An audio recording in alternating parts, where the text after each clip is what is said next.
Come ride the little train that is rolling down the tracks to the junction. Forget about your cares, it is time to relax at the junction. Lots of curves, you bet, and even more when you get to the junction. Petticoat Junction. There's a little hotel called the Shady Rest at the junction. Petticoat Junction. It is run by Kate. Come and be her guest at the junction. Petticoat Junction. And that's Uncle Joe. He's a moving kind of slow at the junction. Petticoat Junction.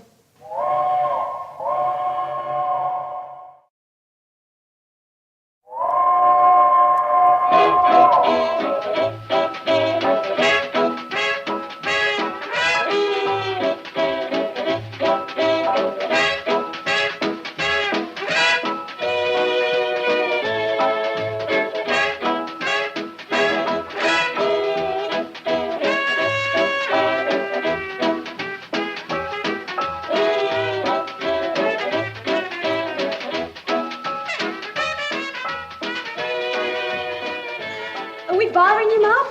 Oh, not a bit. I love working on the books with the record player going full blast with 4 teenage kangaroos dancing the Hooterville hop. Well, we're just practicing for the dance next week. Well, come on, Mrs. Bradley, do the hop with us. Oh, not now, kids. I think I got it worked out. Let's see, 22 and 11, 34. Yep, there it is. Mom, 22 and 11 are 33, not 34. Yeah, but 34 makes the books balance. You gotta know when to leave well enough alone.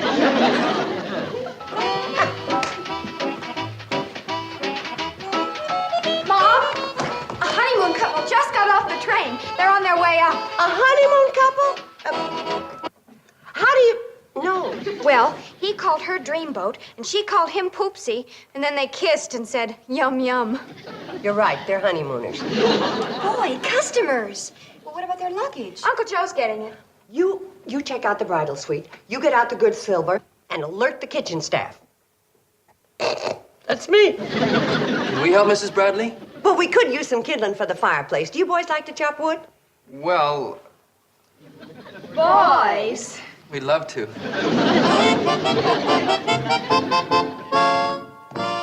Greetings, folks, and welcome to the Shady Rest Hotel. Emily. Kate! Emily Hoskins! Oh, of all people! Oh, now it's Emily Mapes of all people. Kate, this is Avery, my husband. We are on our honeymoon. Betty, you were right. How do you do it? Years of experience. So nice to meet you, Avery.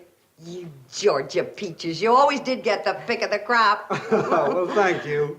Yeah, Emily and I have been friends ever since she'd left the magnolia blossoms and honeysuckle country and moved here to go to school.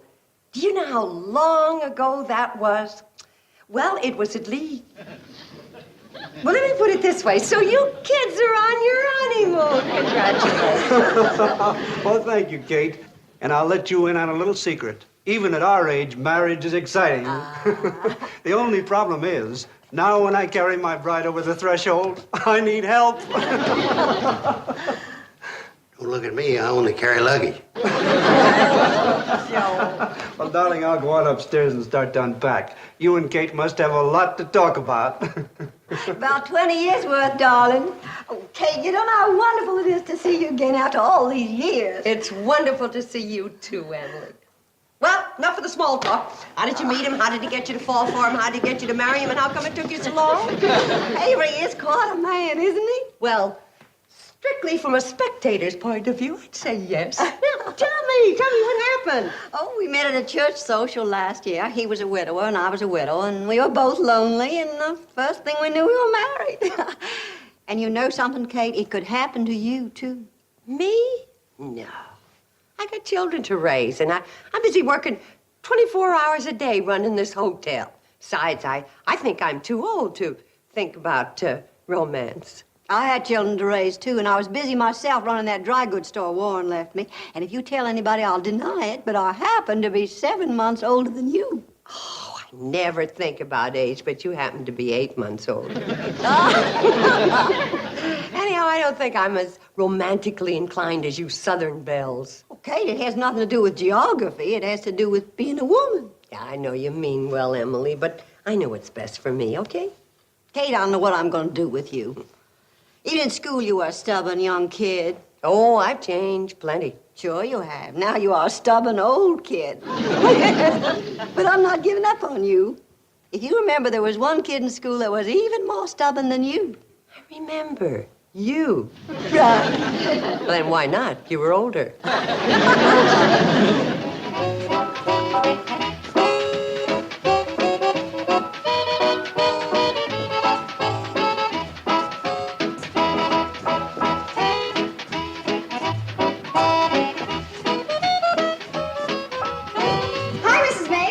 Joe, could I talk to you for a minute? Sure. Hey, come on and join us. No, thanks. You see... Come on, it's fun.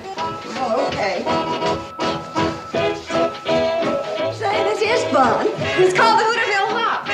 What do you want to talk about, Mrs. Mapes? Your mother. She has a problem with men. What's that, Mrs. Mapes? I said your mother. She has a problem with men.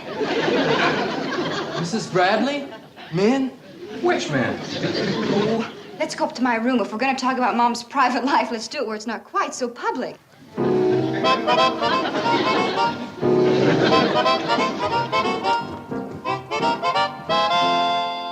Mrs. Mapes, if Mom's unhappy, she sure doesn't act like it.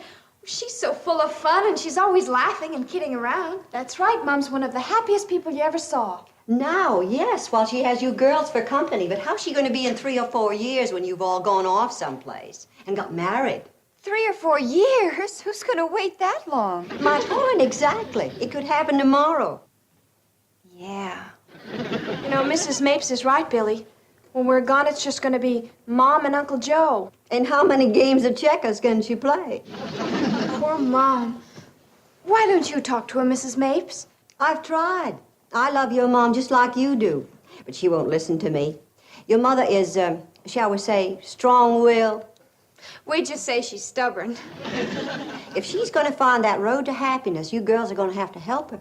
You mean help her in the direction of the right man? Exactly. So it's up to you. All right. I suggest we go straight to Mom and make her change her mind about finding a man. Oh, you gotta be kidding. Us make Mom change her mind? Sweet, lovable, muley Mom. Oh, come on now. She'll listen to reason.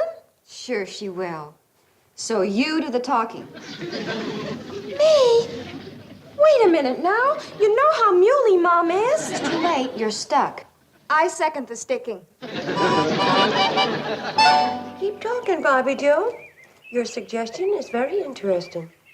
Billy Joe and Betty Joe didn't think you'd listen, but I knew that if the facts were properly pointed out, you'd want to get interested in a man. Because, you see, we've decided what you should do with your life. I see. And I was elected to make the suggestion. I have another suggestion. Go ahead, but this one better get off the ground.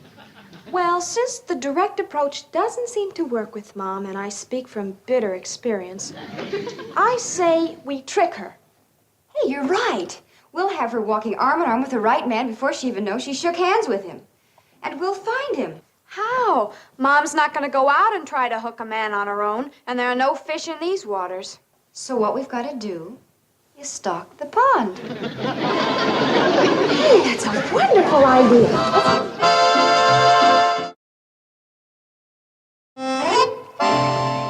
I still say, why do we have to find eligible traveling salesmen when we have plenty of bachelors in our neck of the woods? Sure, except we went over the entire list, and every single one of them are either under 17 or over 70. Uncle Joe, have you heard the cannonball whistle yet? Not yet. What are you girls aiming to do? We're going to prove it takes 4 to make a marriage. 4? Sure, an available widow and 3 anxious daughters. Wait a minute. Do my ears deceive me? Are you girls trying to find a man for your mother? Sure, Uncle Joe. We've got to help her build a bright, happy future. What are you talking about? Your mother's the happiest woman in the world. Now, yes, But what's it going to be like for her when we're gone? That's no problem. We'll just play more checkers together. Oh, Uncle Joe, we know you'll try to make her happy, but she'll need more in her life than checkers. Okay, on weekends we'll play cribbage. The cannonball's here, come on! Char! Goodbye, Uncle Joe, and when we get back, we'll be loaded with marriage bait. Wait, girls. Wait, what you're doing's dangerous. Wait. Crazy kids stirring up trouble. Bring some strange men around here. The first thing you know, one of them will take Kate walking in the moonlight and whisper sweet nothings in her ear. Low-down skunk like that's just after one thing. My job. Look, we've got to work fast. The cannonball's due in 5 minutes, and the salesmen are beginning to arrive. Ah, there's some likely-looking fish in that school. But they won't stop at the Shady Rest. On the weekend, all the salesmen like to go on through to Pixley. Sure, there's more to do there. I know, but at the Shady Rest, there's so much less to pay. Now then, this weekend only, all rates will be cut in half for attractive, middle-aged bachelors and widowers. That'll get them. Yeah, but Mom, I'd never stand for that. Well, she'll never know about it. We'll make up the difference ourselves. Now, how much have you got? $6. But I've been saving up for a permanent at the beauty shop. Well, what's more important, a new hairstyle or your mother's happiness? In the future, don't call me Curly. Well, here's my $10. And who wanted that adorable new green sweater anyhow? Oh, good. With this plus my $9, we can stake Mom to a nice, wide selection. Come on. Pardon me, sir, but how would you like to spend a delightful weekend at a breathtakingly beautiful resort hotel for a mere fraction of the usual rates? That sounds great. It is, if you qualify. Qualify? Yes, sir. Are you married? No. Then you qualify. Sounds wonderful. Oh, it is. That is, if you qualify. Are you married? Well, yes, I am. Oh, I'm sorry. You don't qualify. I've been a bachelor all my life. You qualify. Oh, pardon me, sir, but how would you like to spend a fun-filled weekend at a lively resort hotel? And if you qualify, you... Reverend Mims! Hi there. How's Mrs. Mims and all the little Mimses? Just fine, thank you, just fine. Billy Joe Bradley, what's all this about a fun-filled weekend at a resort hotel? Oh, nothing at all. I was just kidding around. Reverend, it was very nice talking to you, and I'm looking forward to hearing your sermon next week. Yes, that might be a good idea. Pardon me, sir, but how would you like to spend a fun-filled weekend at a breathtaking...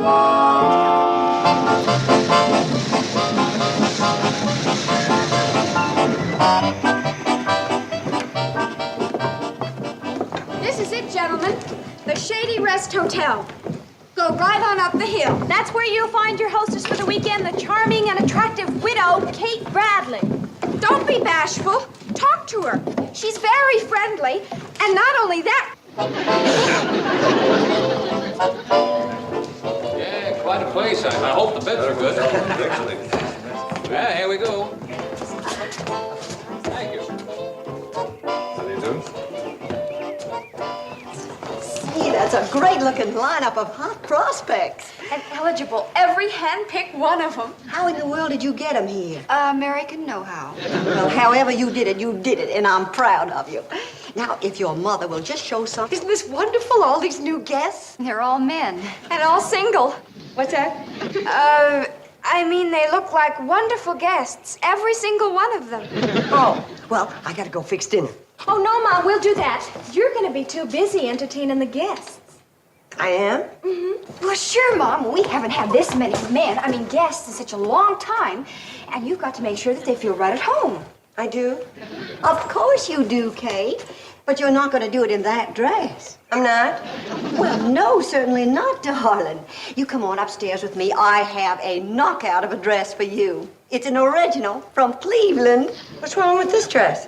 Oh, it's all right, Kate. It just isn't you. Keep your fingers crossed. Operation Manpower is underway.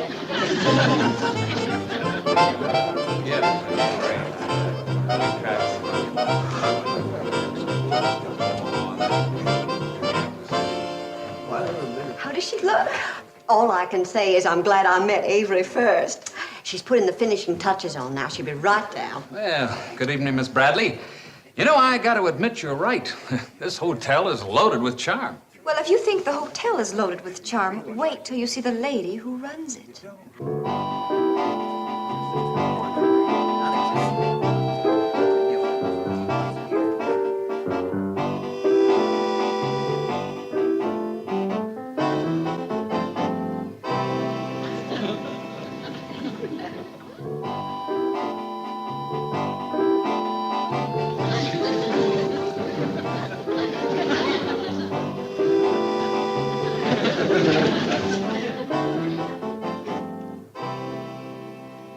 Good evening, Kate Bradley. I'm everybody. Good evening, everybody. Well, you all know who you are. Kate, you look lovely. Lovely isn't the word for it. Oh, well, Right. The word is wow. oh, you're... Good evening, Mrs. Bradley. I'm Wilbur Spriggs. I'm in farm equipment. I'm Grover Woodstock. I'm in hay and grain. Well, I'm in luck to have such charming gentlemen as my weekend guests. My name's Tom Hartley, and it's a great pleasure to be the guest of such a charming lady. Thank you. Just look at Mom, Uncle Joe. Isn't it wonderful? Wonderful. It's ridiculous. Flock of middle-aged roosters crowing over the only chick in the barnyard. Oh, Uncle Joe, let her enjoy herself.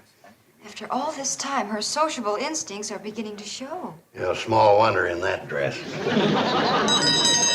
Dinner is served. Come on and get it, everybody. May I escort you into dinner, Mrs. Bradley? Well, Now, just a minute. I thought I was to have the pleasure. Please, let's not overlook the delegate from the hay and grain business. well, gentlemen, I have an idea. Why don't we all go in together? Oh, well, that's a very good idea. Come on, Uncle Joe, let's go eat. Oh, you go ahead, Billy Joe. I ain't hungry. Get my appetite back in the morning when I get rid of them fortune-hunting vultures.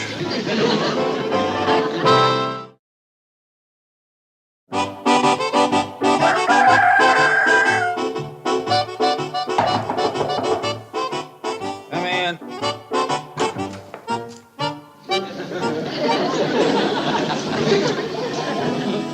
I'm a house detective, Bulldog Carson. Up here to put a stop to the carryings-on you've been carrying on. What's that? Now listen, this is a respectable hotel. And we don't put up with mashers like you pestering the elderly lady that owns this place. I'll follow you. The complaint is you've been following her. Hey, hold on. I don't know what you're talking about. You know what I'm talking about.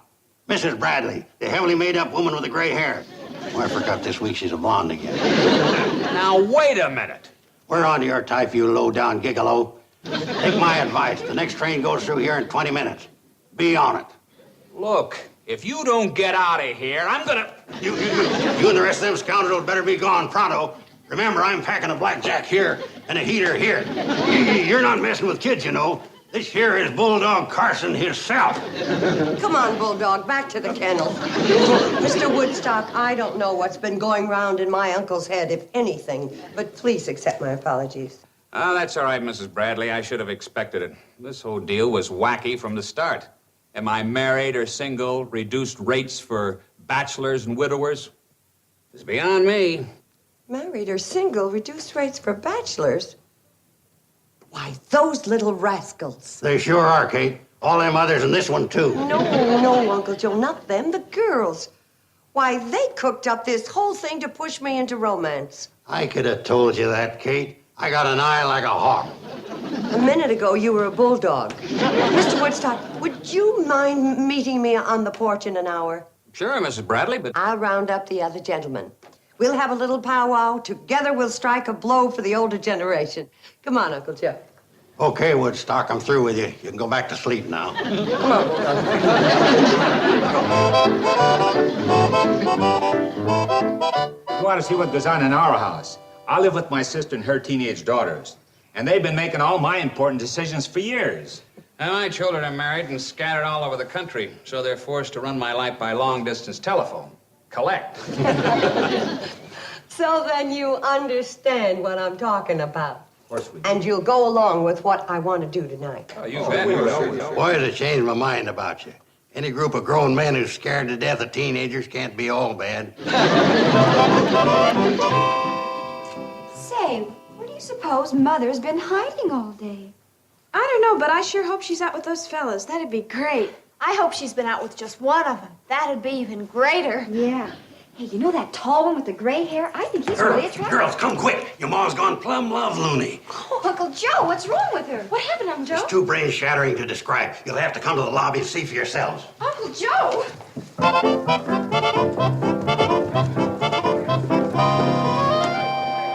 Oh, Uncle Joe, what were you talking about? Mom isn't even here. Yes, where is she?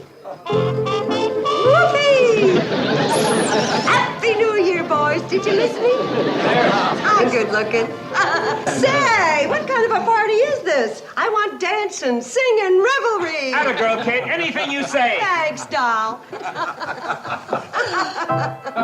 Now, which one of you handsome, eligible gentlemen is going to get me some of that punch? How about you, Grover, honey? You're cute. You're not so bad either, tall, gray, and boy, would you make a great husband. It looks like Mom, and it sounds like Mom. But it's gotta be somebody else. You're okay, Katie, baby. You too, Wilbur. You're Rudolph Valentina with a crew cut. Ooh, and those eyes. They're dreamy. Can that be Mom? Our Mom? Sweet, wise, level-headed, sensible Mom? It is, but there's nothing to worry about. Nothing to worry about. No, you see, we're all having the same nightmare. Pinch yourself, you'll see. Ouch. Darn it. Come on, we better try and talk to her. Oh, you fascinating rascal. Sit down here. Mom, can we talk to you for a minute? What'd you have in your mind, youngster? Some other place, Mom. Yeah, like outside, about 5 miles away. Stand back, party poopers. Let your mother enjoy herself. Please, Mother. You were right. This is the good life. You know, if I weren't having so much fun, I'd spank you for not having told me about it before. Come on, Tom. Start tickling those ivories. Loud and fast. You got it, Katie, baby. That's my kind of music, the Hooterville hop. Come on, everybody, let's hop. Come on. Mom, please listen to us. Whoopee! Do the Hooterville hop and hop all the way to Pixley. But don't drag. That's it. Oh, you boys are good. Mom's not acting at all the way we planned. She sure is unfair. Girls, we've created a spruced up, permanent wave, glamorous Frankenstein. How am I doing, Grover? Great. And the way your girls look now, they wouldn't try to tell you how to run your life if you got on your hands and knees and begged them. Oh, now you got it. Swing it. Come on, it's my turn. Come on. Oh, this is very good. Good evening, Mr. Carson. Even Reverend Mims. What's all that noise in there? Well, Kate and me and some of the guests. Reverend Mims. Yes, I just happened to be in the neighborhood, and I thought I'd drop by and see how you're all getting along. Oh, well, we're just getting along fine. Nice of you to ask. Well, be seeing you around. Good night. Katie, you're the greatest. Whoopee! Come on, fellas, let's make this place jump. Mr. Carson, just what is going on in there? Would you believe it if I told you Kate and the guests were rehearsing for the Hooterville Barbershop Quartet contest? No. I didn't think so. Would you believe it if I told you? Mr. Carson, your niece is one of the best liked and most respected women in this community. Now, if there's something wrong in there, I want to help.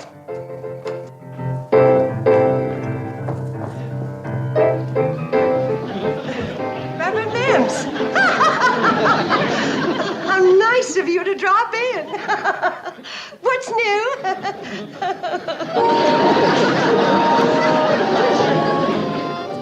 I'm glad you're so understanding, Reverend Mims, but I guess a man in your work must run into this sort of thing fairly often. Fairly often, every day. I've got 4 teenagers of my own.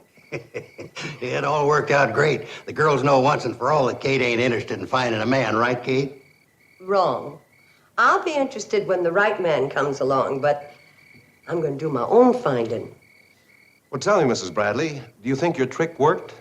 Will your girls stop trying to run your life? Oh, sure. It cost me a crick in the back and blisters on my feet, but they're going to leave me alone from now on. Yeah, they're cured all right. You can take my word for it. Mom, if you're going to stand out here like this, you need a sweater. I'm fine. Mom, please, put it on. I'm fine. Mom, now put that sweater on. You're gonna... Girls, I think I'm old enough to know when I need a sweater.